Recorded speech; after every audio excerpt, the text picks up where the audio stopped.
देखिए प्रश्नावली नंबर 11.3 का क्वेश्चन नंबर 13 क्या दिया गया है कि एबीसी एक त्रिभुज है जिसकी प्रत्येक भुजा बीसी का मध्य बिंदु डी है, एबी का मध्य बिंदु एफ है और एसी का मध्य बिंदु ई है। इन मध्य बिंदु को मिलाने पर देखिए इस प्रकार यह ये तो त्रिभुज है एबीसी 4 त्रिभुजों में विभाजित हो गया। अब हमें सीधी क्या करना है कि ये चारों जो त्रिभुज है वो अपने मूल त्रिभुज एबीसी के क्या हैं, समरूप हैं। ये बात हमें क्या करना है, सिद्ध करना है। तो देखिए हम किस प्रकार से हल करेंगे। देख हम पहले देखिए इस बिंदु के बारे में देखिए, इस बिंदु और इस बिंदु, ये तीनों बिंदु है डी ई एफ है, वो मध्य बिंदु है। कौन से बिंदु है, मध्य बिंदु। तो इसी के अनुसार हम लेकर चलते हैं। पहले लिखेंगे ए बी व बीसी के मध्य बिंदु क्रमशः एफ व डी हैं। अब देखिए ये दोनों बिंदु डी है वो बीसी का मध्य बिंदु है, एफ है वो एबी का मध्य बिंदु है, और किसी त्रिभुज की दो भुजाओं के मध्य बिंदु को मिलाने वाली रेखा तीसरी भुजा के समांतर और उसकी क्या होती है, आधी होती है।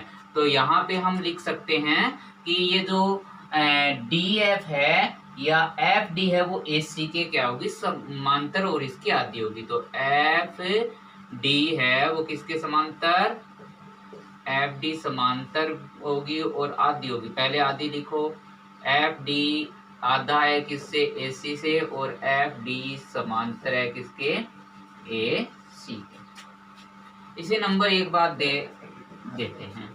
इसी प्रकार देखिए कि हमें यहाँ देखिए ई बिंदु है वो ए सी का मध्य बिंदु है, डी बी सी का है ही। तो दोबारा यहाँ पे यही लिखेंगे हम कि ए बी व अब की बार ए सी के मध्य बिंदु क्रमशः कौन कौन से हैं, एफ व ई हैं।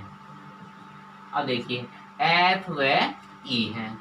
अब एफ और ई है वो बीसी के समांतर और इसका आधा होगा। एफ ई है वो बीसी का तो होगा आधा, और एफ ई है वो बीसी के क्या होगा, समांतर। इसको समीकरण नंबर 2 नाम देते हैं। अब लिखते हैं इसी प्रकार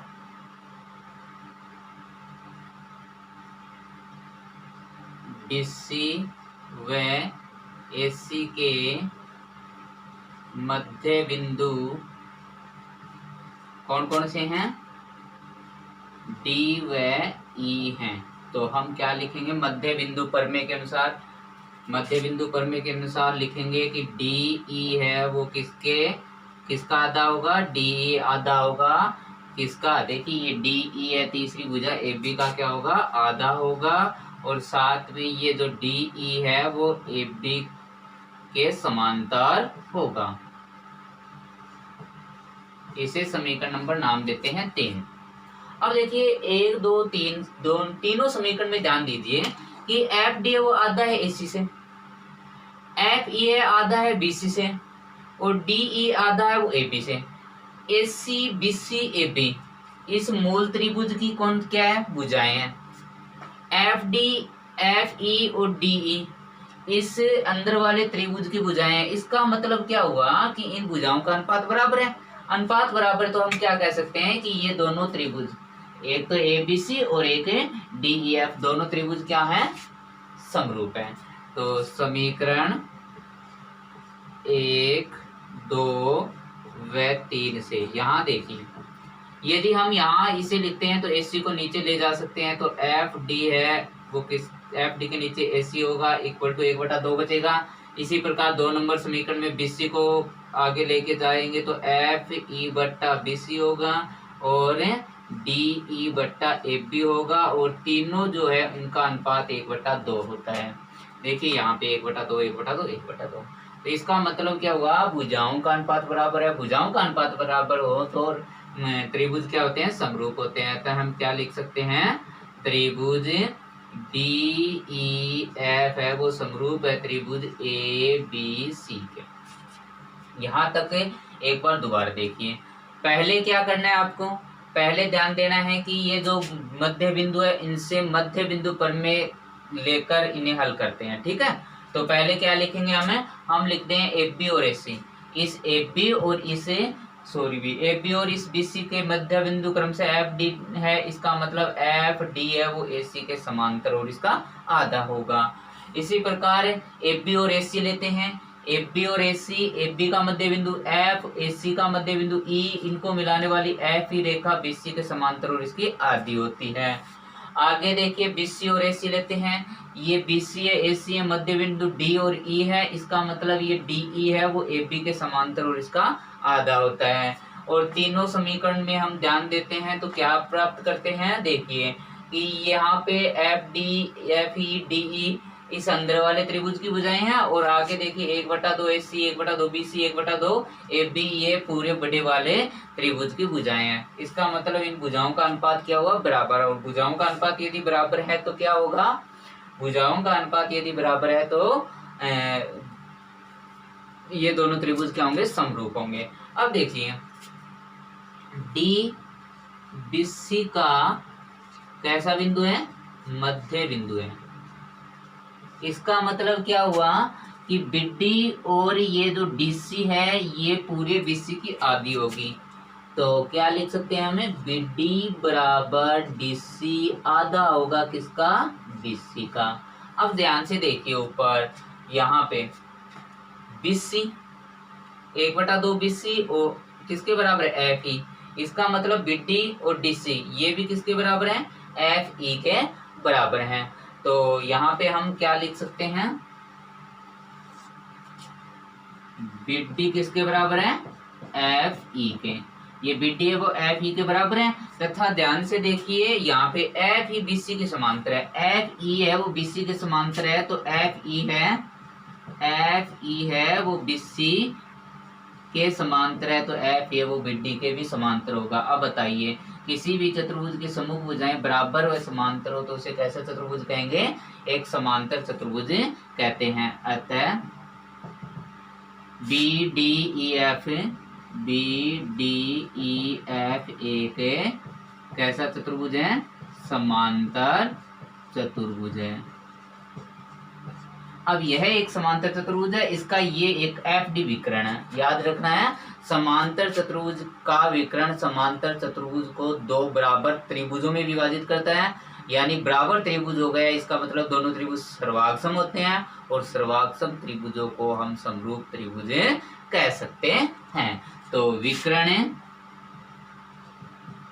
FD से क्या होगा, त्रिभुज BDF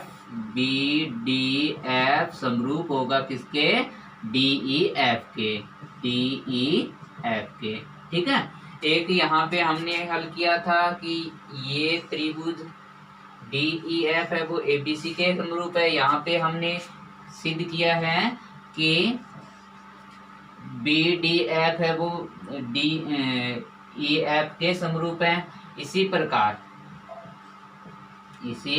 प्रकार ध्यान से देखिए कि यहाँ पे DC 1/2 BC है और FEB 1/2 BC है। इसका मतलब FE है वो किसके बराबर हो गया, FE है वो DC के बराबर हो गया, तथा FE है वो किसके समांतर हो सकता है, DC के समांतर भी हो सकता है। क्यों, क्योंकि ध्यान दीजिए FE है वो पूरे BC के समांतर है, तो DC के भी समांतर होगा। अब देखिए ये दोनों भुजाएं बराबर व समांतर है, इसलिए ये कौन सा CDFE एक समांतर चतुर्भुज हो गया। अतः CDFE एक समांतर चतुर्भुज है। अब देखिए यह समांतर चतुर्भुज है तो इसका विकर्ण देखिए ED। विकर्ण ED क्या करेगा, विकर्ण ED है वो इन दोनों, इससे जो समांतर चतुर्भुज है इसको इन दो समरूप त्रिभुजों में विभाजित करता है। आपको बताया गया है समांतर चतुर्भुज है उसका विकर्ण है उसको बराबर दो त्रिभुजों में विभाजित करता है। अब त्रिभुज बराबर हैं तो सर्वाक्षम होते हैं और सर्वाक्षम त्रिभुजों को समरूप कह सकते हैं। तो त्रिभुज सी डी ई है वो समरूप होगा त्रिभुज डी ई एफ के। ये आगे की बात आ गई हमारी। अब आगे नेक्स्ट देखिए, यहाँ पे एफ है वो किसका मध्य बिंदु है, एफ बी का मध्य बिंदु है। और यहाँ ध्यान दीजिए ई है वो किसका मध्य बिंदु है, ए सी का। इसका मतलब देखिए सेम का सेम उसी प्रकार कि ये इसके बराबर ये इसके बराबर, इसका मतलब ए एफ डी ई एक कैसा चतुर्भुज हो गया, समांतर चतुर्भुज। इसी प्रकार ए ई डी एफ ए के समांतर चतुर्भुज है। और समांतर चतुर्भुज में यहाँ पे विकर्ण कौन सा है, ई एफ है। विकर्ण ई एफ से क्या होगा, ई एफ से, ये ई एफ है वो इन दो समरूप त्रिभुजों में विभाजित करता है। ए ई एफ समरूप है त्रिभुज डी ई एफ के। यह हमारी आगे की बात प्राप्त होगी। अब देखिए इन चारों जो हमने कोष्टक में बंद किए हैं, यहाँ पे डी ई एफ है वो ए बी सी के समरूप है, यहाँ डी ई एफ है वो बी डी एफ के समरूप है, यहाँ डी ई एफ है वो सी डी ई के समरूप है, यहाँ डी ई एफ है वो ए ई एफ के समरूप है। इसका मतलब क्या हुआ, जो हमें सिद्ध क्या करना था, ये करना था, यह हुआ। अतः हम लिख सकते हैं त्रिभुज डी ई एफ समरूप है त्रिभुज ए एफ ई समरूप है त्रिभुज बी डी एफ समरूप है त्रिभुज सी डी ई और समरूप है त्रिभुज ए बी सी। हमें सिद्ध क्या करना था कि इस त्रिभुज एबीसी के मध्य बिंदु को मिलाने पर बनने वाले ये चारों जो त्रिभुज हैं वो अपने मूल त्रिभुज एबीसी के क्या होते हैं, समरूप होते हैं।